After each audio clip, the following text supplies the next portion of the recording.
স্বপ্নের মতন লাগছে। আসলে কি আমরা স্বাধীনতা পেয়েছি? এটা মাঝে মাঝে মনে হয়, কারণ 17 বছর কারাবন্দী থাকতে থাকতে আমাদের নিজেদের সবসময় কয়দিন হয়ে গেছে মনে হয়। সেখান থেকে আমরা আজকে আল্লাহর রহমতে আমরা এখানে আল্লাহর কাছে আমরা বারবার শুকরিয়া আদায় করবো। আমরা কল্পনাও করতে পারি না আমরা এত তাড়াতাড়ি আমাদের বিজয়কে ফিরে আনতে পারবো। আর এই স্বাধীনতা, এই বিজয় যারা এনেছে, সে আমার সন্তানরা আবু সাইদ, আমার সন্তান বন্ধুর মতন হাজার হাজার সন্তান, আমার মানিকগঞ্জের 2 জন সন্তান, এরা সবাই শহীদ হয়েছে। কিসের জন্য হয়েছে? আমাদের জন্য, এই দেশের জন্য, এই দেশের মানুষের জন্য। আজকে এখানে যারা আপনারা উপস্থিত আছেন, তাদের সে আত্মত্যাগটা আপনাদের মনে রাখতে হবে। আমাদের সেইভাবে কাজ করতে হবে। আমরা কিন্তু পরিপূর্ণ বিজয় এখনো পাইনি। আমরা বিজয়ের প্রথম ধাপে এসে পৌঁছেছি। আমাদের এই বিজয়টাকে ধরে রাখতে হবে। বিজয় অর্জনের থেকে বিজয়টাকে ধরে রাখা আমাদের বড় দায়িত্ব। সেই জন্য এখানে যারা আছেন, নেতৃবৃন্দ যারা আছেন, সবাইকে ঐক্যবদ্ধ হতে হবে।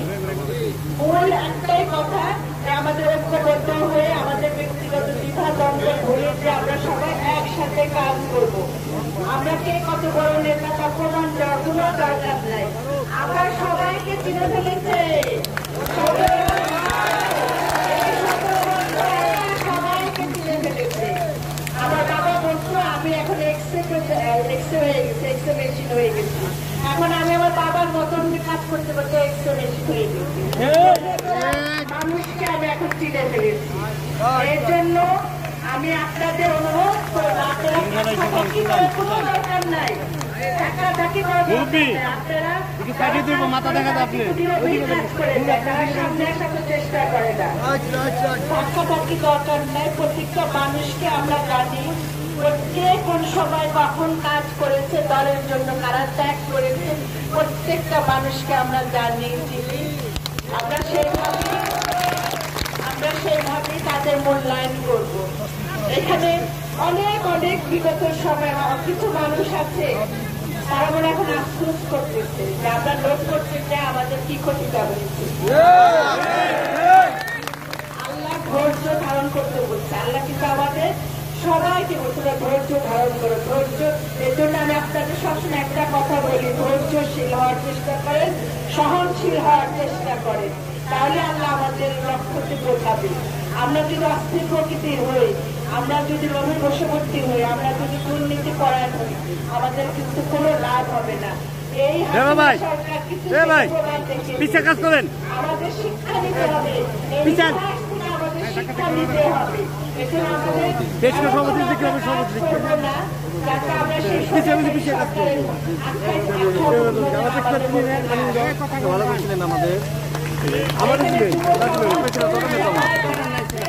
তাদের কাছে আমি বলবো যে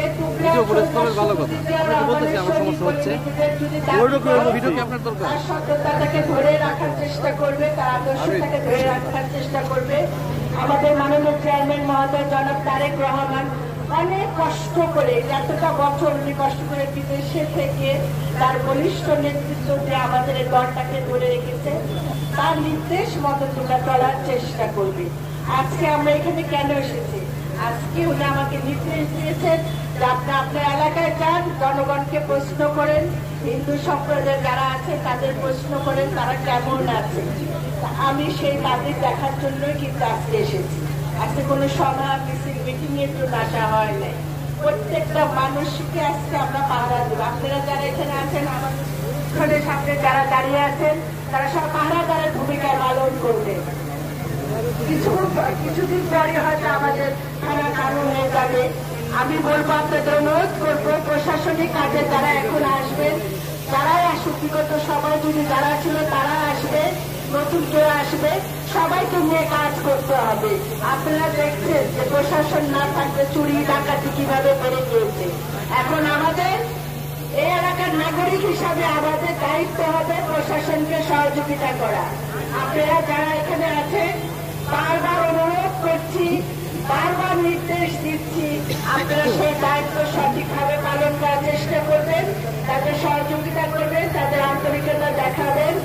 তাহলে কিন্তু আপনারা নিশ্চিন্তে ঘুমাতে পারবেন এবং এখানে একটা সুস্থ পরিবেশ তৈরি হবে।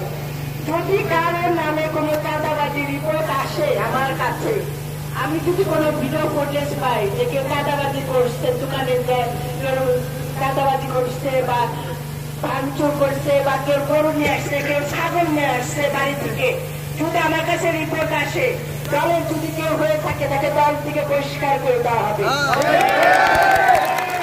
এই কর্মকাণ্ডের জন্য ইতিমধ্যে দুজনকে কিন্তু বহিষ্কার করে দেওয়া হয়েছে। এর জন্য আপনারা সবাই সচেতন থাকবেন। সে আমার যত কাছের লোকই হোক, সে আমার যত কাছের নেতাই হোক, আমি কাউকে ছাড় দিব না, আমি কাউকে ছাড় দিব না। আপনারা দেখছেন আমার বাবা কিভাবে সততা আদর্শ নিয়ে কাজ করে গেছে।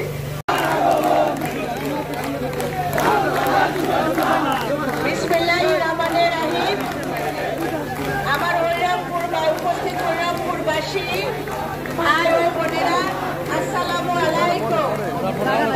আজকে আমরা স্লোগান দেওয়া, আমি সবাই পাবো, আমাদের অনেকখানি দিতে হবে স্লোগান বলতে।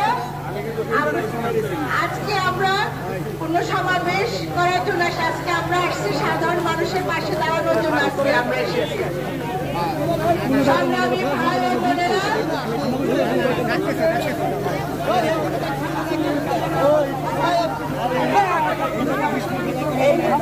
এখানে আমি দেখতেছি অনেক গ্রুপ আছে, তারা কিছু বানায় দিব, আপনার ব্যাংক ঠিক করে দিব, আপনার 1000 কোটি টাকা দিব, কিন্তু আমি আমার নীতি অটল। দল যতদিন আছে ততদিন আমার পরিচয় আছে, দল না থাকলে আমার কোনো পরিচয় নাই। আমি আপনাদের অনুরোধ করবো, কিছু দুষ্ট মহল কিন্তু চক্রান্ত করছে বিএনপির উপর দোষ চাপানোর জন্য। সেটা টুকাই শ্রেণীর কিছু লোকজন, সেটা আওয়ামী লীগের কিছু টুকাই শ্রেণীর লোকজন আছে, ছাত্রলীগ আছে, এইসব ছেলে পেলে, আবার আমাদেরও কিছু তৃতীয় পক্ষ আছে, তারাও আছে। এই কিছু মিলে আমাদের বিএনপি অঞ্চলটাকে নষ্ট করার চেষ্টা করবে। আপনারা সেই ব্যাপারে সতর্ক থাকবেন। আর বিশেষ করে এই থানার সভাপতি, সেক্রেটারি, সাংগঠনিক যারা আছে তাদের কিন্তু দায়িত্ব বেশি। কোনো কিছু হলে আমি সভাপতিরা করবো, কেন আপনি এখানকার সভাপতি, কেন এই জিনিসটা হলো, সচেতন থাকতে হবে। যেন তার কোনো লোক, তারও যদি কোনো নিজস্ব লোক হয়ে যায় সে ব্যাপারে তাকে অ্যাকশন নিতে হবে। আমরা এখন শুদ্ধ অভিযানে শুরু করেছি। এই শুদ্ধ অভিযান করে আমরা এই দেশটাকে আবার সুন্দর, একদম সোনার বাংলা, যেটা আমাদের সরকার সুন্দর জিয়া রহমানের স্বপ্ন ছিল, সেই সোনার বাংলাকে আমরা ফিরে আনবো। কার নেতৃত্বে? কার নেতৃত্বে? নেতৃত্বে এই সোনার বাংলা তৈরি হবে। আমাদের একটাই প্রত্যাশা, আমরা যেন তারেক রহমানকে মানি করতে আসতে চাই। এটা কিন্তু আমাদের এখন আমাদের নিজেদের সেভাবে চলতে হবে, কাজ করতে হবে, দলের সিদ্ধান্ত মেনে চলতে হবে। আমি আশা করি আমার হরিরামপুরবাসী, আমি আর যা বললাম সেটা আপনারা অক্ষর অক্ষরে পালন করার চেষ্টা করবেন। তাহলে মনে হয় আমরা এই যারা শহীদ হয়েছে তাদের আত্মার শান্তি পাবে। ধন্যবাদ সকলকে। বাংলাদেশ জিন্দাবাদ, বাংলা জাতীয়তাবাদী দল জিন্দাবাদ, দেশনেত্রী বেগম খালেদা জিয়া জিন্দাবাদ।